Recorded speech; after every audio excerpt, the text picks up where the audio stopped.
Well, we tell them the truth. I just believe just tell them the truth. We just don't have it. We don't have it. We're doing everything that we possibly can, but whatever we are doing, it doesn't seem to be enough. As many as 10 people I've seen in one day that want a decent house, they're just not available. It just isn't the money. The feds is the only one who could solve this problem, and they don't seem to be interested anymore. As I looked around and I saw mothers on welfare, grandmothers on welfare, daughters on welfare, and yet they all lived in the projects. And I had a family that I was concerned about, and I did not want my children caught up in this. I saw it as a vicious cycle that had to be broken, and I did not want this to happen to me and my family, so I wanted out.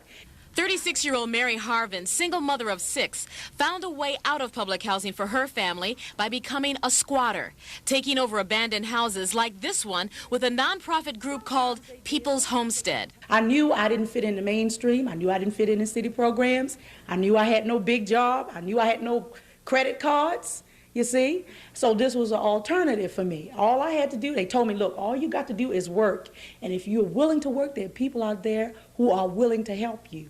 For $2,000 to $5,000, People's Homestead buys abandoned property from the city, moves in low-income families after they physically helped make only the most necessary repairs to bring the houses, about 7 a year, up to city code. You can see the plaster underneath. This was all salvaged, and we can repaint this, and it'll be like a very new, brand new wall. I mean, if you look at the need, I mean, there must be 30,000 or 40,000 people or families who actually need housing units in the city right now, and the number of housing units available is very limited. I mean, it's a shell game. 78,000 homes in the private housing market in Baltimore are said to be in substandard condition.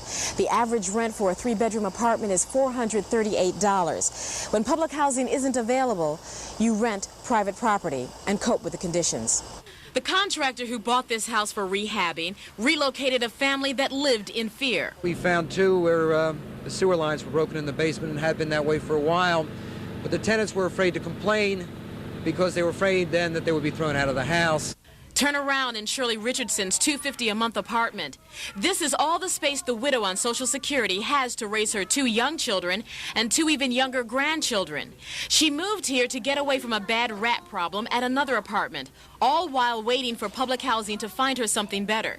Officials have reminded her through the mail she's still on their list of nearly 40,000 names. She's been listed 6.5 years now. Food is not the problem.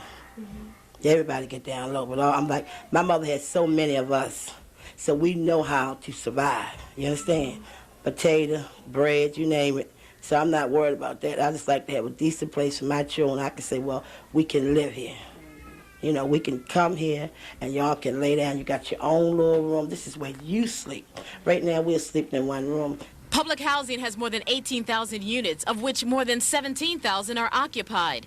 The remaining units are either under renovation, being cleaned of lead paint and asbestos from when they were built in the 1930s and 40s, or as part of a pool for special needs, say a fire victim or medically needy person.